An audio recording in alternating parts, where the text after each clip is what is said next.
बढ़ते हैं अगले प्रॉब्लम की ओर। नेक्स्ट प्रॉब्लम है 100 ग्राम ऑफ लिक्विड ए जिसका मोलर मास 140 ग्राम है, उसको 1000 ग्राम लिक्विड बी में डिसॉल्व किया जाता है जिसका मोलर मास 180 ग्राम है। The vapour pressure of pure liquid B was found to be, pure liquid का वेपर प्रेशर जो है 500 टॉर दिया हुआ है। तो calculate the vapour pressure of liquid A in vapour pressure. अब सबसे पहले जो प्योर लिक्विड है ए का ये वेपर प्रेशर हमें क्या कैलकुलेट करना है, एक ये कैलकुलेट करना है कि ए का प्योर वेपर प्रेशर कैलकुलेट करना है, और दूसरा है वेपर प्रेशर इन सॉल्यूशन, और उसी लिक्विड का वेपर प्रेशर सॉल्यूशन में क्या होगा, ए का वेपर प्रेशर सॉल्यूशन में क्या होगा उसी को कैलकुलेट करना है। तो हमें दिया हुआ क्या है, डब्ल्यू ए, मास ऑफ ए दिया हुआ है W A 100 gram, W A दिया हुआ है, एंड मोलर मास क्या दिया हुआ है, एम ए। यहाँ पर molar mass of A that is equal to क्या दिया है, 140 ग्राम पर मोल, ये भी दिया हुआ है मोलर मास ऑफ ए। तो number of moles in A, number of moles of A is equal to what, number of moles that is equal to W A by M A, weight of या mass of that given mass of a substance by molar mass of substance। तो यहाँ पर given mass क्या है, 100 by 140, यहाँ क्या आ जाएगा, मोल आ जाएगा, तो ग्राम ग्राम कैंसिल आउट हो जाएंगे।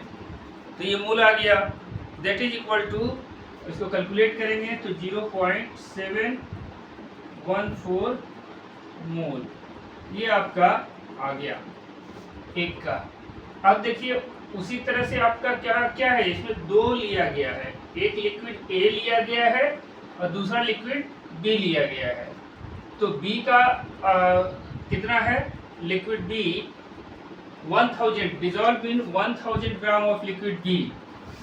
यहाँ W B, weight of B कितना है, 1000 ग्राम है, 1000 ग्राम, और मास ऑफ बी कितना है, मोलर मास वो है 180 ग्राम पर मोल, ये हमारा दिया हुआ है ये दोनों। तो इसके लिए नंबर ऑफ मोल्स कितने आ जाएंगे, N B, N B is equal to W B by M B. यहाँ डब्ल्यू बी कितना है, 1000 बाई 180 ग्राम ग्राम पर, यहाँ पर क्या आ जाएगा, ये कैंसिल आउट हो जाएगा, तो सीधे हाथ लिख देते हैं मोल, दैट इज इक्वल टू कितना आ गया, 5.1895, सीधा ऐसे आ जाएगा 5.55, ये ऐसे आते जाएगा, लास्ट में 6 करके टर्मिनेट कर देते हैं, मोल। आपका दोनों का नंबर ऑफ मोल्स निकल गया, एन ए, दोनों N A and N B निकल गया।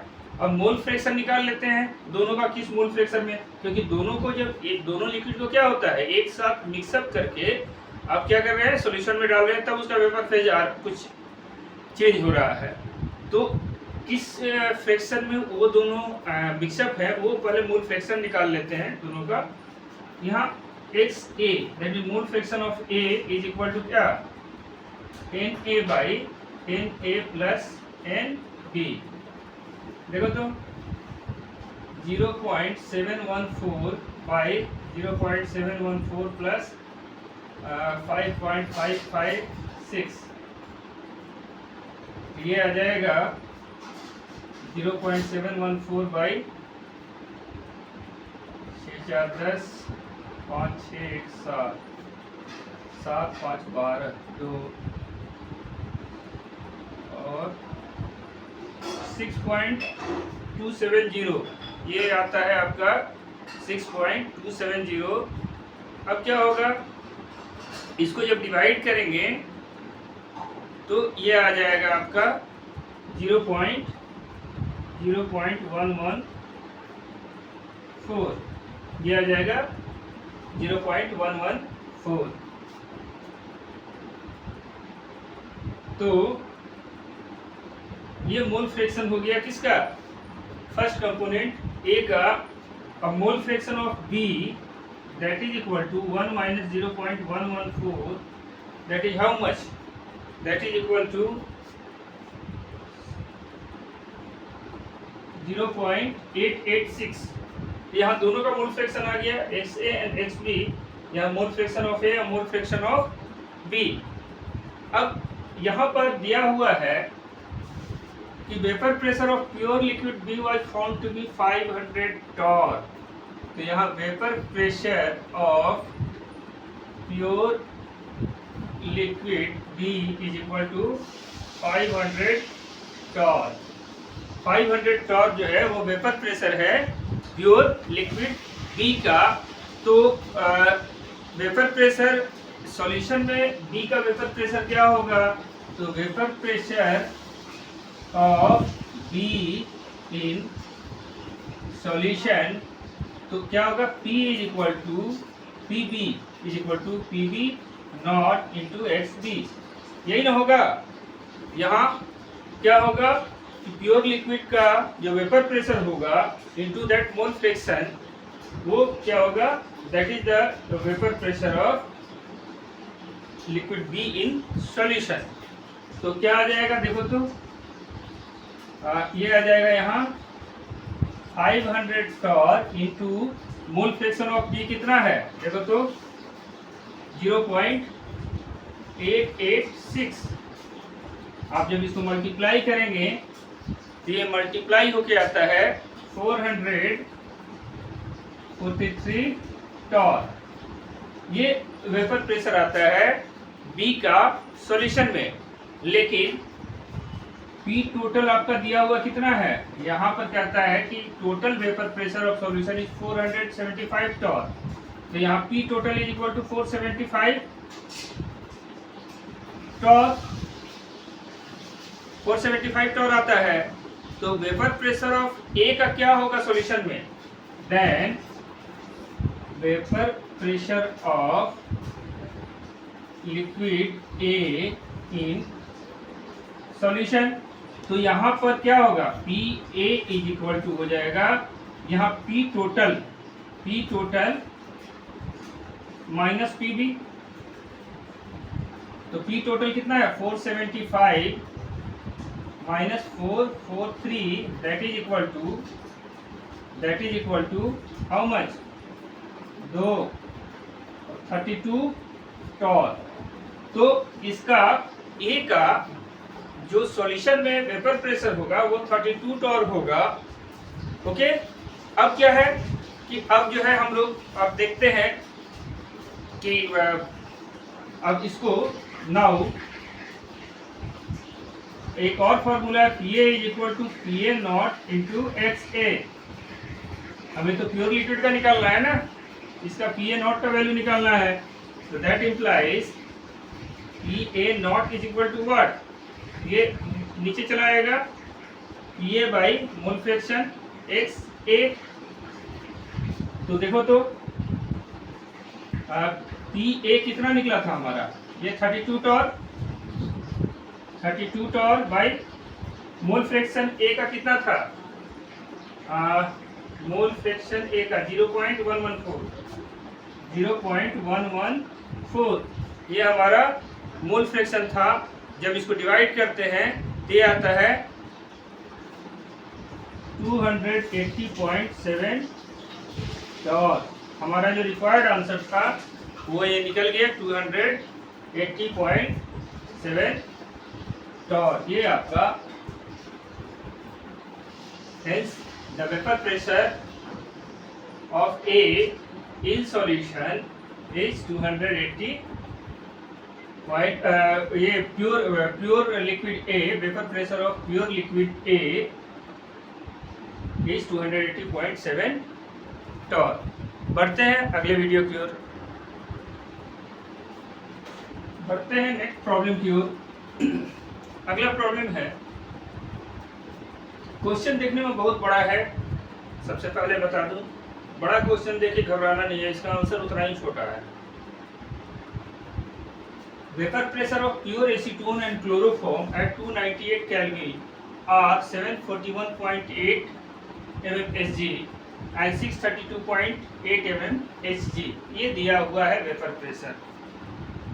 ठीक है, वेपर प्रेशर हमारा दिया हुआ है। अब क्या है, assuming that their ideal solution over entire range of composition, plot P total P chloroform on P acetone as a function of X acetone. The experimental data observed for, ये experimental data observed for different composition of 615, और ये दोनों आ जाएगा 7 और 1 8 2 और 1 2 2 4 5 और 1 6 641.8। यहाँ हमें ये डाटा मिल रहा है।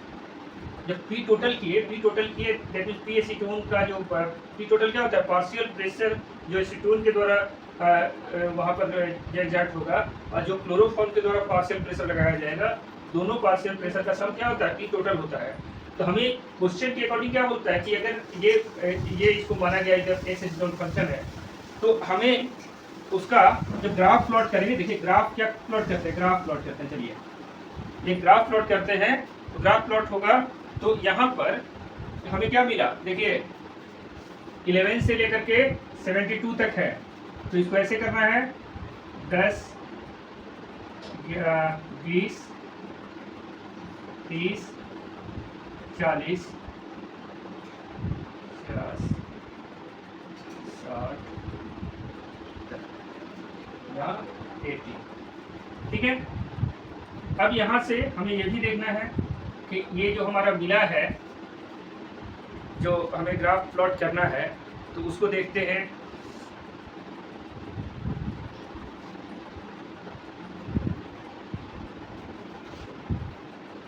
ये हमने 10 20 लिया है, 1 0 और बढ़ा दो, 100 200 300 400 500 600 700। चलिए इस पे कंसंट्रेशन लेंगे, तो हमें इस पर, ये क्या है हमारा वेपर प्रेशर, क्या है ये हमारा वेपर प्रेशर आगे की ओर बढ़ता जाएगा।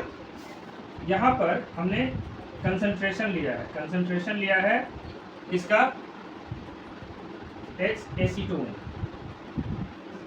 ठीक है, मोल फ्रैक्शन ऑफ एसीटोन के रिस्पेक्ट में हमने लिया है। ये आता है क्या 10 20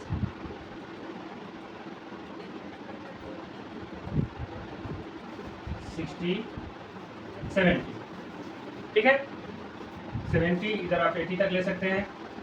अब क्या है कि देखिए ग्राफ जो प्लॉट कर रहे हैं, तो हमें ग्राफ प्लॉट करना है किसके किसके रिस्पेक्ट में। सबसे पहले यहाँ से जो दो ग्राफ आ रहा है, एक आ रहा है पी एसीटोन का, इधर से इधर जाएगा तो एक्स एसीटोन आएगा, और एक ग्राफ इधर से आएगा जो क्लोरोफॉर्म का आएगा। देखिए एसीटोन का हम लोग 0 से यहाँ से शुरू करते हैं इधर से, और जो क्लोरोफॉर्म का होगा, क्लोरोफॉर्म उसका हम लोग इधर से 0 लेके कितना ये खत्म होगा। ठीक है, अब क्या है कि यहाँ पर पहले एक प्लॉट करते हैं, देखते हैं 11.0, पहले ये क्या आता है 0 0 आता है। ठीक है, 0 0 आएगा, तो इसका जो एसीटोन का क्या आएगा 0 0 आएगा यहाँ से, जब कुछ नहीं है तो 0 0। उसके बाद 11.8 आएगा, तो इसका प्रेशर कितना हो जाएगा 54.9 हो जाएगा, तो ये कहीं समथिंग इधर यहाँ आ जाएगा। उसके बाद 23.4 होगा तो 110 हो जाएगा, 23.4 तो 100 से थोड़ा सा ज़्यादा होगा, 110 के आसपास में यहाँ पर। आप देखें 23.4 आता है, अब 36 आ रहा है, 36 35 से थोड़ा सा आगे 202 पर आ जाएगा, तो यहाँ 200 ये आ जाएगा लगभग यहाँ पर।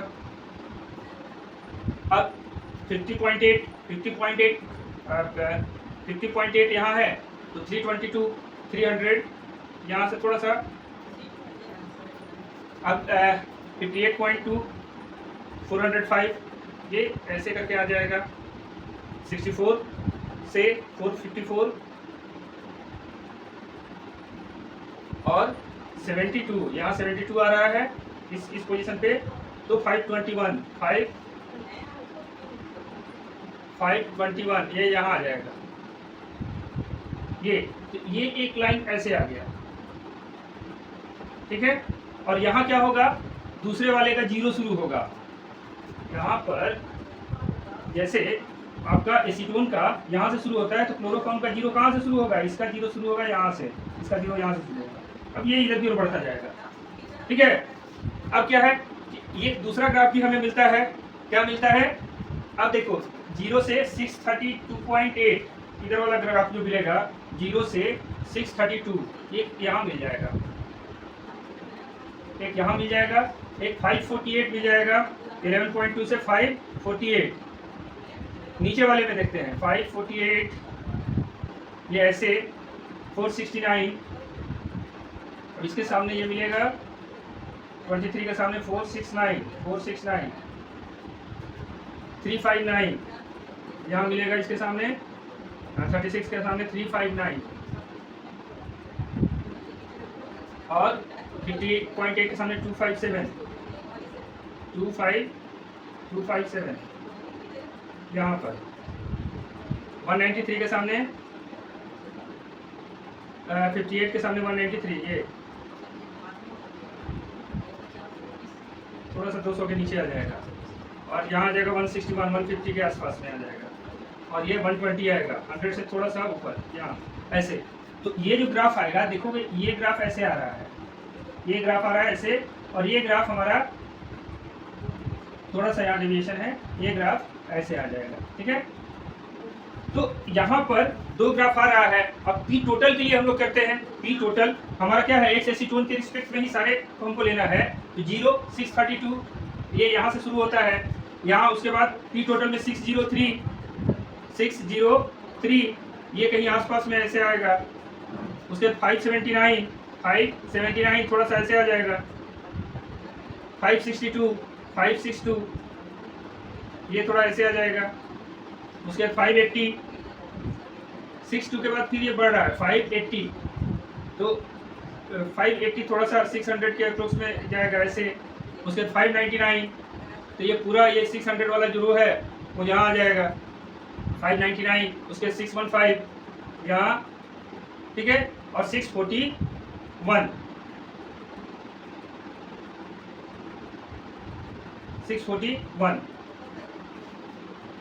ठीक है, इन दोनों का सम 641 आ रहा है, 641 यहाँ आ रहा है। तो आप देख रहे हैं यहाँ जो हमें ग्राफ मिल रहा है वो ग्राफ क्या है, यहाँ जो ग्राफ मिल रहा है, देखिए नॉर्मली क्या होना चाहिए, नॉर्मली ये होना चाहिए था कि जब आइडियल कंडीशन आता है तो ये ग्राफ ऐसे आता है, स्ट्रेट लाइन आता है आइडियल में, यहाँ से क्या आता है, ये स्ट्रेट लाइन आएगा, लेकिन वो स्ट्रेट लाइन से कहाँ नीचे की ओर जा रहा है या ऊपर की ओर जा रहा है, ऑब्वियसली ये नीचे की ओर जा रहा है।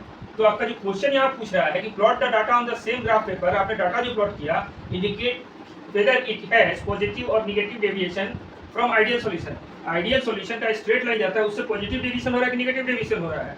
ऑब्वियसली क्या होगा कि it has negative deviation from ideal solution. तो ये केवल क्वेश्चन बड़ा था, इसका सॉल्यूशन बहुत इजी है और बहुत छोटा है, क्वेश्चन देख करके घबराना नहीं है। इस टाइप का क्वेश्चन आएगा, जस्ट इस टाइप का ग्राफ प्लॉट कर देना है। एग्जाम में भी इस तरह के क्वेश्चन पूछे जाते हैं, तो बोर्ड एग्जाम में आपका +2 बोर्ड का एग्जाम जो होगा उसमें पूछे जाएंगे। तो कुछ नहीं करना है, ये टोटल निकाल देना है, और चूंकि यहाँ पर स्पष्ट रूप से यहाँ पर कर दिया है कि as a function of X acetone, तो एक्स एसीटोन का जो वैल्यू दिया हुआ है फंक्शन ऑफ, उसी वैल्यू के रिस्पेक्ट में सारे डाटा को प्लॉट करके और इजीली जो है इसका ग्राफ प्लॉट कर देंगे, और ग्राफ में देख लेंगे कि पॉजिटिव डेविएशन आता है या नेगेटिव आता है। तो यहाँ नेगेटिव डेविएशन आ रहा है तो हमने नेगेटिव लिखा, अगर कहीं पॉजिटिव डेविएशन आएगा इसको ग्राफ ऊपर की ओर जाएगा। ऐसे अगर ग्राफ ऐसे आता तो उसको हम लोग लिखते पॉजिटिव डेविएशन हो रहा है आइडियल सॉल्यूशन से। ठीक है, नेक्स्ट प्रॉब्लम की ओर बढ़ते हैं अगले प्रॉब्लम की ओर 2.38। नेक्स्ट प्रॉब्लम में क्या कि benzene and toluene form ideal solution over entire range of composition, दोनों मिला करके आइडियल सॉल्यूशन बनाते हैं इंटायर रेंज ऑफ कंपोजिशन में। Vapour pressure of pure benzene and toluene at 300 kelvin दिया हुआ है 50.71 mm Hg and 32.06 mm Hg respectively. Calculate the mole fraction of benzene in vapor phase if 80 gram of benzene is mixed with 100 gram of toluene। आपको 80 gram benzene और 100 ग्राम toluene को जब mix करते हैं तो उसमें बेंजीन का वेपर फेज में मोल फ्रैक्शन क्या होगा, हमको उसको कैलकुलेट हमें करना है। अब यहाँ पर क्या है कि यहाँ molar mass that is m benzene, molar mass of benzene का क्या होता है C6H6, क्या फॉर्मूला होता है C6H6। तो इसका मोलर मास निकाल लेते हैं, that is equal to 6 × 12 plus 1 × 6, that is equal to 72 plus 6 78 gram per mole. ये आ गया आपका molar mass of benzene. Next क्या है, अब निकालते हैं क्या, बेंजीन का मोलर मास निकल गया, अब मोलर मास ऑफ टोल्यूइन निकालते हैं। दैट इज टोल्यूइन का क्या होता है C6, टोल्यूइन का होता है C6H5CH3, यही होता है टोल्यूइन का। ठीक है, तो इसको ऐसे भी लिखा जा सकता है, इसको लिखा जा सकता है C7H5A। ठीक है, that is equal to 7 × 12 plus 8 × 1। ठीक है, यहाँ करता है 6 × 1, that is equal to 84 plus 8, that is 92 gram per mole. ये दोनों हमारा निकल जाता है, एक 92 ग्राम आता है, मोलर मास दोनों का निकल गया। अब मोलर मास निकल गया, हमें ये दिया हुआ है कितना डिजॉल्व है, 80 ग्राम डिजॉल्व है और 100 ग्राम टोल्यूइन सॉल्यूशन है। 80 ग्राम क्या है बेंजीन, तो नंबर ऑफ मोल्स निकल जाएगा। यहाँ पर WB, हम लोग बेंजीन को B से डिनोट करते हैं। ठीक है, WB दिया हुआ है 80 ग्राम और WT यानी टोल्यूइन ये दिया हुआ है आपका कितना 100 ग्राम। तो हम लोग NB निकाल सकते हैं, number of moles of benzene कितना है, तो 80 बाई बेंजीन का मोलर मास कितना है 78, 80/78, दैट इज इक्वल टू ये आ जाएगा 1.026 मोल। और N टोल्यूइन का निकालते हैं, तो टोल्यूइन कितना था 100 ग्राम आपने लिया और इसका मोलर मास है कितना 92 ग्राम, तो ये आता है 1.087 मोल। ये number of moles of toluene and number of moles of benzene जब निकल जाता है तो हम लोग मोल फ्रैक्शन हम लोग निकाल लेते हैं। मोल फ्रैक्शन X बेंजीन का हम लोग निकालते हैं, मोल फ्रैक्शन ऑफ बेंजीन तो कितना होगा देखो तो 1.026 बाई 1.026 प्लस 1.087, यही हमारा आता है ना। इसको जब कैलकुलेट करेंगे तो ये आ जाएगा 0.486। तो एक तो निकल गया बेंजीन का 0.486, तो X टोल्यूइन का क्या होगा 1 माइनस 0.486, ये आ जाएगा 4 1 0.514 आ जाएगा। ठीक है, अब क्या है कि हमें दिया हुआ है, हमें क्या दिया है, हमें दिया हुआ है प्योर वेपर प्रेशर किसका, एक pure vapour pressure of benzene ये दिया हुआ है 50.71 और pure vapour pressure of pure benzene का और प्योर टोल्यूइन का वेपर प्रेशर जो है PT that is equal to 32.06, ये दोनों दिया हुआ है। तो ये दोनों हमें जब है तो यहाँ पर पार्शियल प्रेशर बेंजीन के लिए क्या होगा, यहाँ पर देन PB, तो यहाँ पर क्या लिख सकते हैं then PB partial pressure of benzene is equal to PB naught into HB यानी मोल फ्रैक्शन ऑफ बेंजीन। तो PB नॉट दिया हुआ है 50.71 और मोल फ्रैक्शन ऑफ बेंजीन आया है 0.486, यही ना है कि हमारा मोल फ्रैक्शन ऑफ बेंजीन। तो क्या होगा, तो यहाँ इसका प्रेशर निकल जाएगा 24.645 mmHg, यूनिट याद रखिएगा जिसमें दिया हुआ है उसी में होगा mmHg। And partial pressure and partial pressure of toluene is equal to PT naught X T. अब देखिए PT नॉट कितना है 32.06 इंटू मोल फ्रैक्शन 0.514, ये मोल फ्रैक्शन आ गया टॉल्यूइन का। जब दोनों को हम मल्टीप्लाई करते हैं तो ये आता है 16.479 mmHg। आपका क्या आ गया, पार्शियल प्रेशर आ गया दोनों का हमारा आ गया। अब क्या है कि मोल फ्रैक्शन, अब हमें क्या निकालना है कि मोल फ्रैक्शन ऑफ बेंजीन, हमें निकालना है मोल fraction of benzene in vapour phase. तो उसको हम लोग देते हैं, देखिए क्या निकालना है, देखिए ये क्या निकालना है, मोल फ्रैक्शन निकालना है, mole fraction in benzene in vapour phase, mole fraction of benzene in vapour phase, ठीक है, वेपर फेज। तो क्या होगा Pb प्लस Pt। ये देखो दोनों का Pb जो निकल गया सॉल्यूशन में, इसका वेपर प्रेशर निकल गया और टॉल्यूइन का सॉल्यूशन में वेपर प्रेशर निकल गया, तो वो मोल फ्रैक्शन इससे इजीली हमारा निकल जाता है। That is equal to benzene का क्या निकला था जी, देखो तो 24.645 बाई यहाँ आता है 24.645 प्लस ये कितना आता है 16.479। इन दोनों को जब सॉल्व करेंगे तो क्या आएगा 24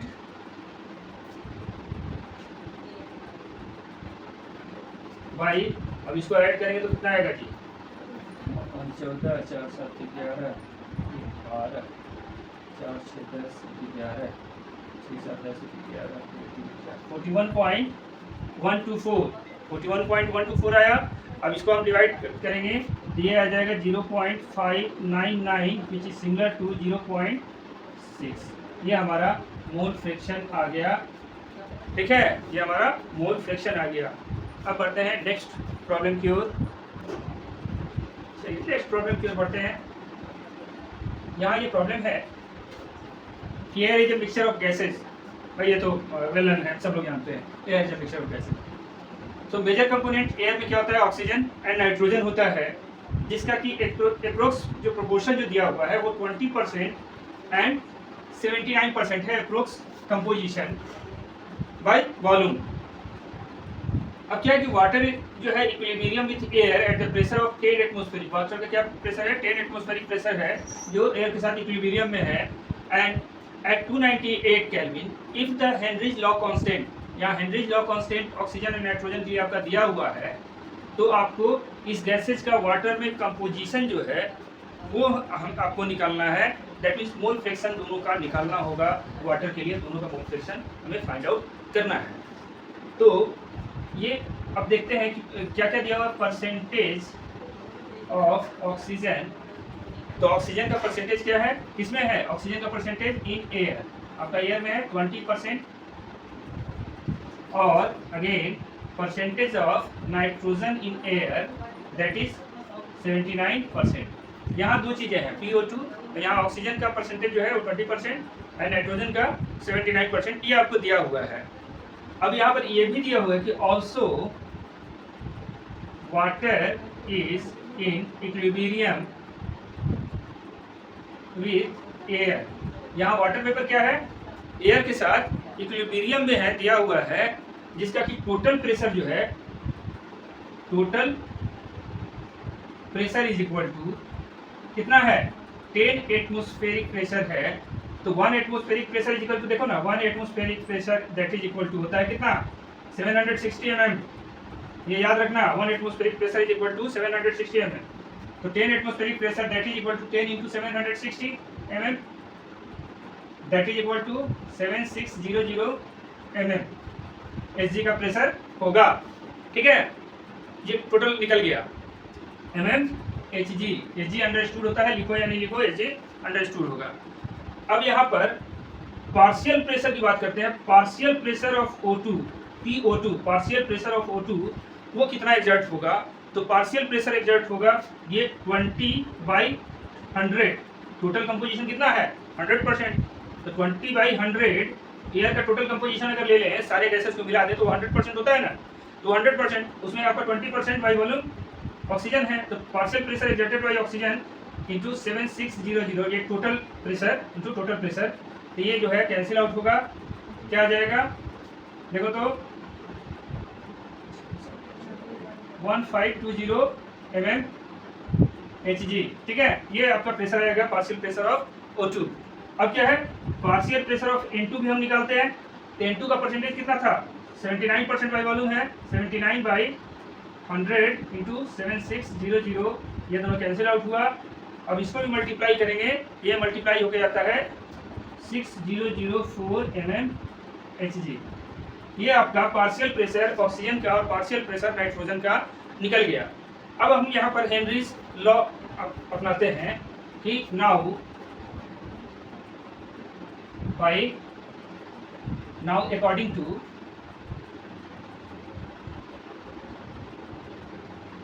हेनरीज लॉ क्या कहता है कि पार्शियल प्रेशर जो है वो मोल फ्रैक्शन के, पार्शियल प्रेशर क्या है वो पार्शियल प्रेशर मोल फ्रैक्शन के प्रोपोर्शनल होता है। जो कि सॉल्यूशन में जो पार्शियल प्रेशर जो एक्सर्ट करेगा वो पार्शियल प्रेशर क्या होगा उसके मोल फ्रैक्शन के प्रोपोर्शनल होगा। यानी मोल फ्रैक्शन उसका अमाउंट जितना ज़्यादा होगा पार्शियल प्रेशर उतना हाई होगा। तो ये हम लोग देखते हैं, तो it is PO2 that is equal to KHX O2 हो जाएगा, यानी मोल फ्रैक्शन ऑफ O2 उसके प्रोपोर्शनल। और KH क्या है हेनरीज कांस्टेंट है। तो ऑक्सीजन के लिए देखो अब क्या है कि हमें निकालना क्या है, हमें ये फ्रैक्शन निकालना है XO2 या PO2 तो आपने निकाल लिया है। KH का वैल्यू आपको दिया हुआ है, इसके लिए क्या है दिया हुआ है ये, और ये KH का वैल्यू दिया हुआ है। ऑक्सीजन के लिए दिया हुआ 3.30 × 10⁻⁷। तो हमें ये निकालना है। तो यहाँ हम लोग कर सकते हैं XO2 that is equal to क्या हो जाएगा देखो, तो ये ऊपर आएगा KH नीचे चला जाएगा PO2/KH। अब यहाँ पर क्या है PO2 का वैल्यू कितना आता है 1520 और KH का वैल्यू क्या है 3.30 इंटू 10⁻⁷। ठीक है, इसको जब सॉल्व करते हैं तो ये आता है आपका 4.61 इंटू 10⁻⁻5। ये आता है आपका मोल फ्रैक्शन। आ गया किसका ऑक्सीजन का। तो एक तो निकल गया हमारा आंसर। ठीक है, calculate the composition of this gases. तो एक तो निकल गया कि ये इसका कंपोजिशन PO2 का। अब निकालते हैं यहाँ क्या इसका XO2 का वैल्यू निकला। ठीक है, अब PN2 की बात करते हैं तो इसमें भी वही हेनरीज लॉ लगेगा XN2 का। तो यहाँ XN2 that is equal to PN2/KH।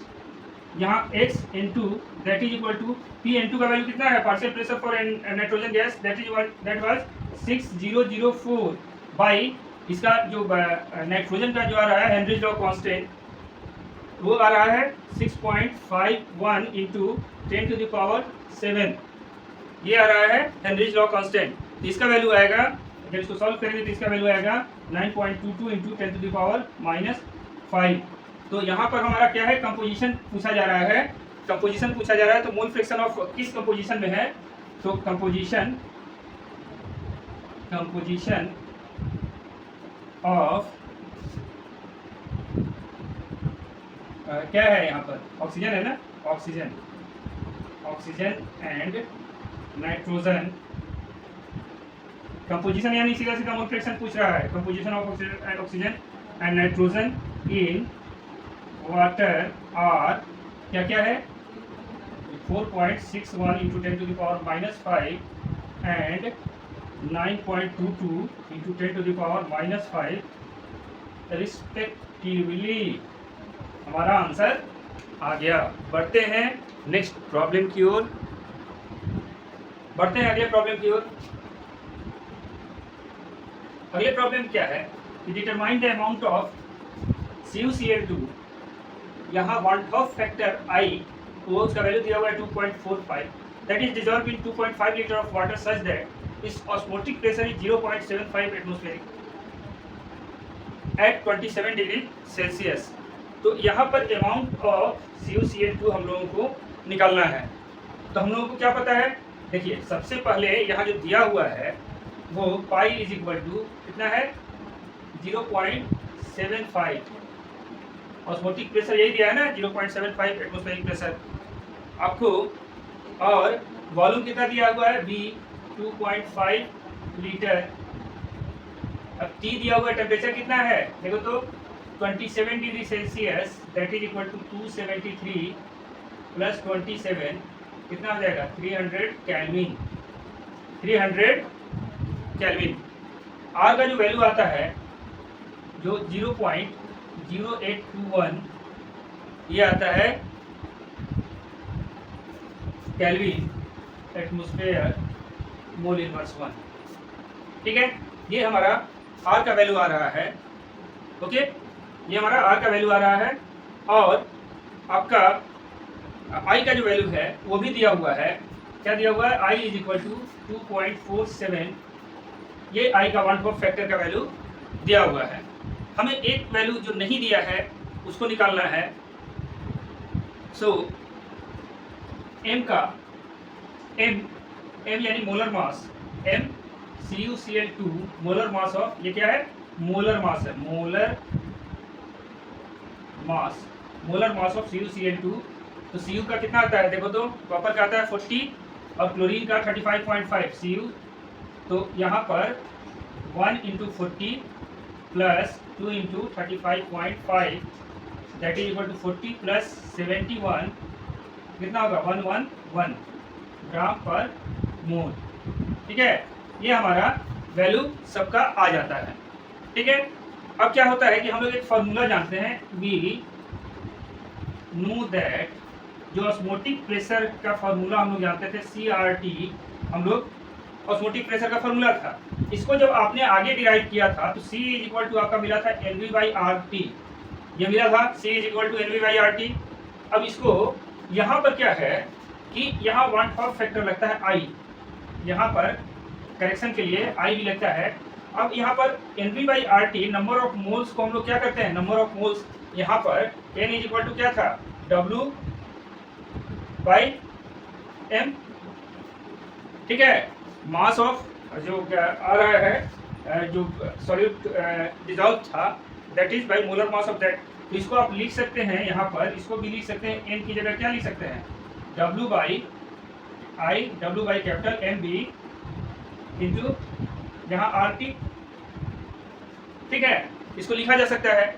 अब क्या है कि हमें वैल्यू क्या निकालना है, determine the amount of CuCl2, हमें ये इसी W को निकालना है। इस W को निकालने के लिए इसको बाहर लेके आते हैं। W को जब बाहर लेके आएंगे तो ये कहाँ चला जाएगा, पाई के साथ MV/IRT, I भी तो नीचे चला जाएगा IRT। अब यहाँ पर क्या है, अब इसको हम लोग बैठा देंगे। तो देखो यहाँ बैठा देते हैं, ऑस्मोटिक प्रेशर का दिया हुआ है 0.75, ये मोलर मास हमने निकाला था CuCl2 का कितना है 111 ग्राम पर मोल, और वॉल्यूम कितना है 2.5 लीटर। वॉल्यूम तो हम लोग हमेशा लीटर में ही लेते हैं, इसलिए उसको चेंज करने की जरूरत नहीं है।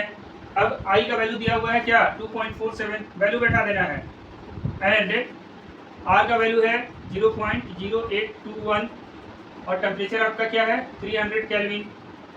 तो इसको आप जब सॉल्व करते हैं तो ये आता है 3.42 ग्राम, 3.42 ग्राम।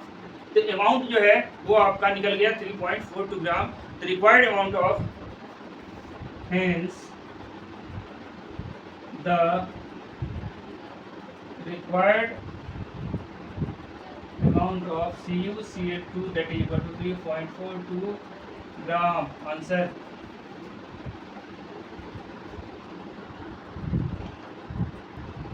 बढ़ते हैं नेक्स्ट प्रॉब्लम की ओर। इसमें कहता है डिटरमाइन द ऑस्मोटिक प्रेशर, ये भी ऑस्मोटिक प्रेशर ऑस्मोसिस से रिलेटेड है। इसमें क्या निकालना है, ऑस्मोटिक प्रेशर आपको निकालना है। ऑस्मोटिक प्रेशर निकालना है एक सॉल्यूशन का जिसमें 25 मिलीग्राम K2SO4 डिजॉल्व है कितने 2 लीटर में वाटर में 25 डिग्री सेल्सियस। ये एज्यूम किया जाता है कि जो आप डिजॉल्व कर रहे हैं वो 100% सॉल्यूशन में डिजॉल्व हो जाता है। तो यहाँ पर when K2SO4 is dissolved in water then it dissociate, इस डिसोसिएट्स एज, यहाँ K2SO4 है 2K प्लस SO4 2 माइनस। यहाँ डिसोसिएशन जो हो रहा है वो इसी में हो रहा है। K2SO4 जब डिसोसिएट होगा तो 2K plus and SO4 2 minus में उसका डिसोसिएशन होता है। तो टोटल नंबर ऑफ आयंस कितने प्रोड्यूस होते हैं? एक आयन ये और दो यहाँ, तीन आयंस प्रोड्यूस होते हैं एक अगर टूटता है तो। So total number of ions produce that is 1 + 2 that is equal to 3। यहाँ पर 3 आयन प्रोड्यूस होते हैं तो that I is equal to 3। यहाँ I का वैल्यू क्या आ जाएगा? 3 आ जाएगा। यहाँ W दिया हुआ है क्या? 25 mg milligram, that is 25 × 10⁻³ gram. Milligram को ग्राम में कन्वर्ट करेंगे तो 10⁻³ से उसको मल्टीप्लाई करना पड़ेगा। यहाँ वॉल्यूम की बात करें तो 2 लीटर दिया हुआ है वॉल्यूम।